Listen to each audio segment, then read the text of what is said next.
All right, ladies and gentlemen, thank you for joining me for this PLC.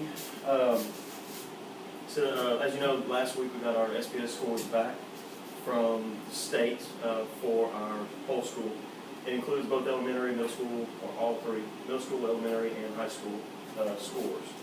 So I know most of you in here are middle school or high school only, but it's going to cover all three. We're mainly today going to focus on just our high school scores because we're not in elementary. And we don't have any real impact on elementary scores.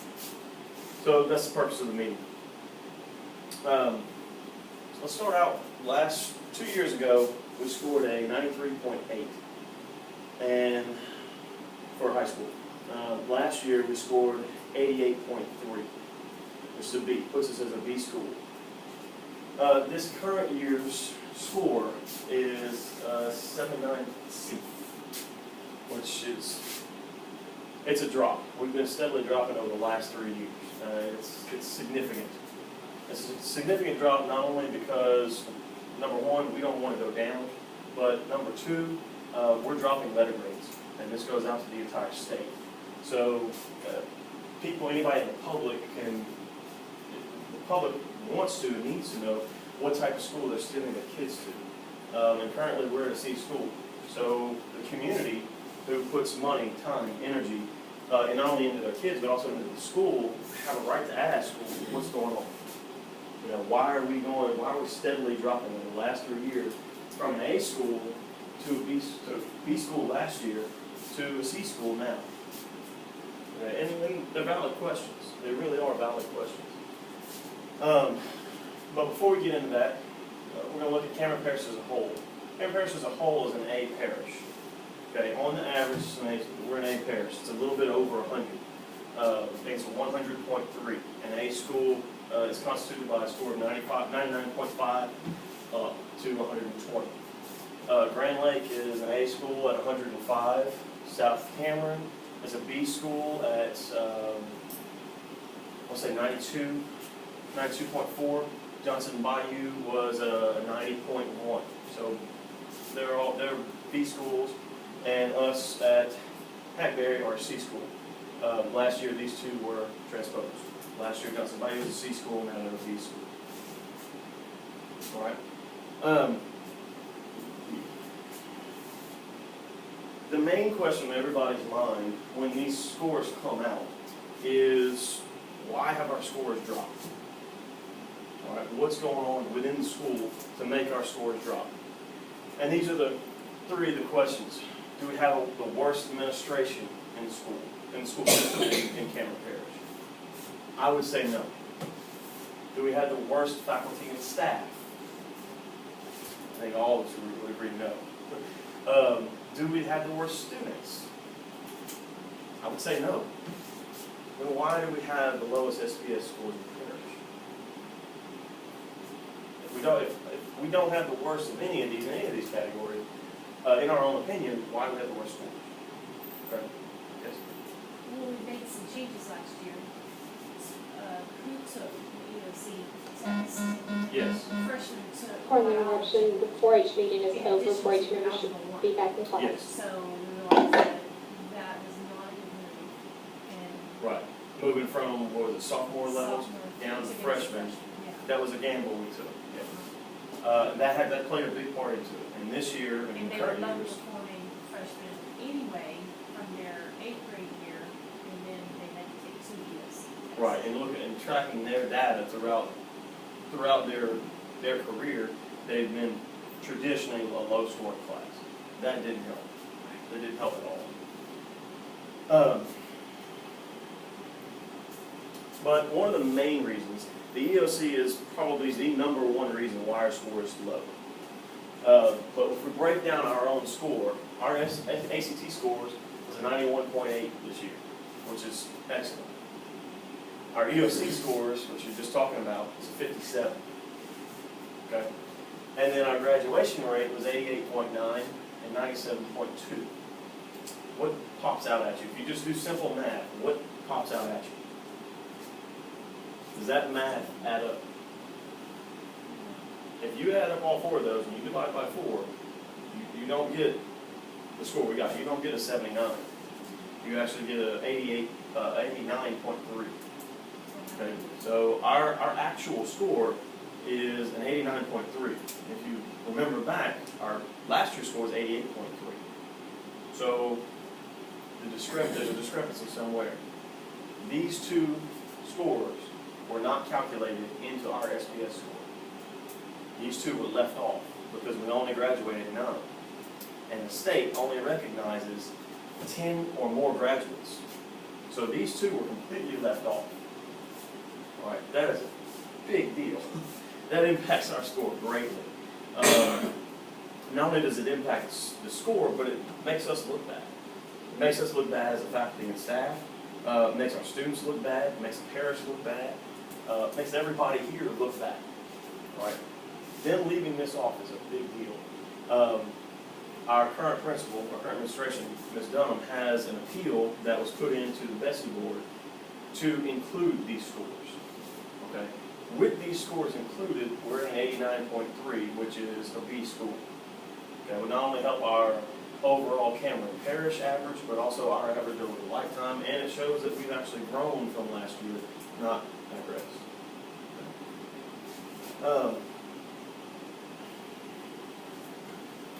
The one thing that for me personally, that pops out is this 57. And like you said, we had a freshman taking a biology course, which is normally a sophomore course. But for me personally, mine keys into this. Okay, my own scores key into this. I know Algebra 1 was impacted really heavily with that same freshman class. That was really lovely. I think the freshman class had one kid that passed algebra with a good or yeah, with an excellent. I know from my class, my own class, I had 4 kids fail, and I've never had anybody fail any national or state test ever before. So my own class keys into this. Biology was it biology 1 or 2 that was low? Just 1? Yeah, biology 1 was low. The only class, the only subject that kept us afloat right here was English.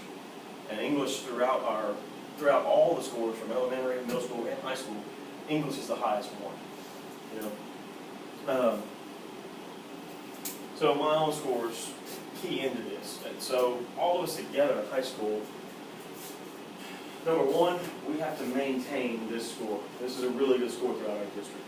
And it shows over the course of 4 years, or at least 3 years, our students performing well on national tests. Graduation rate. We all know with our small numbers, 1 or 2 kids has a huge impact on this. And we are in the habit at Hackberry of graduating kids with a full-blown diploma. We don't normally send kids career technology, so it's full-blown diploma or nothing. And we've already got a dropout this year. And we already have 1 dropout in a relatively small class. That's going to hurt. Every kid that leaves or drops out, that hits this big time, and that hurts us. Our graduation index is decent. This is out of 150, if I'm not mistaken. I think it's out of 150. This includes the strength of each diploma that comes out. Okay, and this is taking dual enrollment courses. Dual enrollment courses, AP courses, all of those impact this score. This is not too bad. This is our highest score. This is bringing our average up. We've got a bunch taking drafting, they're all getting an F. There's Well, no, Austin. those aren't Those aren't dual considered? enrollment. They're not dual enrollment. Those are just Plato Okay. on high school level. Good, still better. Right, Yeah. Plato doesn't count against us. No, That's just double that's bank, their wrong. choice. Yeah, that's just their choice. That doesn't impact this. So that might impact this. No, it wouldn't impact that at all. No, as long as they No, graduate. just go graduate. Yeah, as long as they graduate, They're it's just fine. putting Austin in a regular work class next semester. Okay, we want them graduated. If they're not going this route, we want them graduated in anything. It doesn't really matter. But this was our dual enrollment, AP courses, all of that, which is bringing our average up. You know, so as long as we hang around, or if we can even boost this a little bit, you know, if we can get the more kids we get into dual enrollment, the more kids we get into AP courses, and they do well. When they don't do well, we suffer. But overall, this one's not bad. All right, that one needs to stay where it is or go slightly up. But even if we bring this to, let's say 110, which would be a huge increase for this score, that's still going to drag us down. Our EOC scores are really going to drag us down. Since we're not given the biology EOC this year, is that going to hurt us? It won't hurt us, it'll make it more difficult. Because now we're doing, normally 5 tests. you instead do of 6 EOC tests. Now we're only doing 5. So every score that goes into those EOC tests matters more. So now we have to put more emphasis on the EOC, which is going to be significant. It's going to be difficult. Each one matters more. You know, rather than being averaged out, each kid matters a whole lot.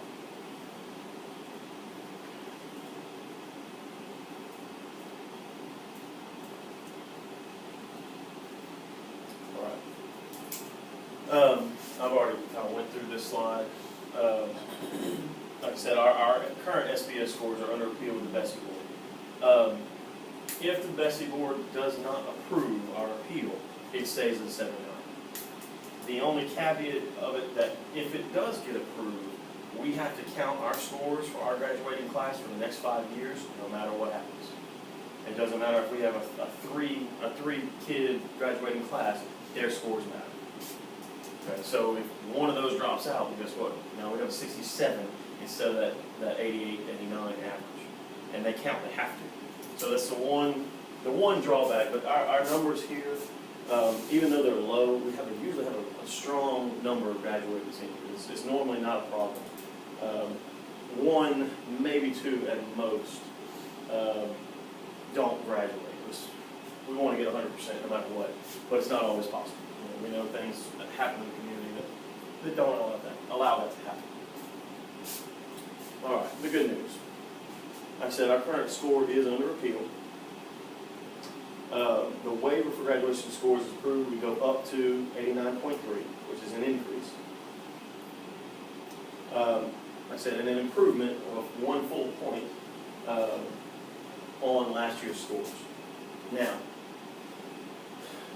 what's the issue with an 89.3? It's still a B. We're very, very, very close to getting to breaking that 90 average, breaking into that 90 range, which gets us closer to an A school.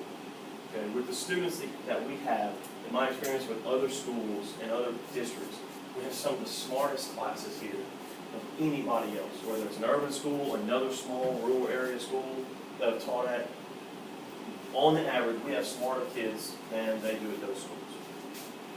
We should be easily in the 90s. It would be difficult, but we should be in A school. We really should be. And a couple of years ago, we were at 93.8. If we get back there and improve 1 point a year, then in a few years, within 5 or 6 years, we'll be in an A school. That's where we want to get back to.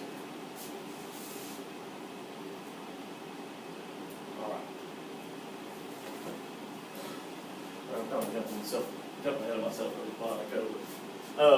Although our school is moving in a positive direction with a 1 point increase, we could have a much higher SBS score. We could and should be easily in the 90s.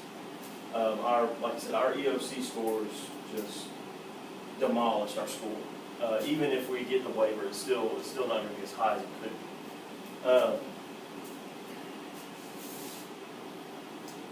Like I said,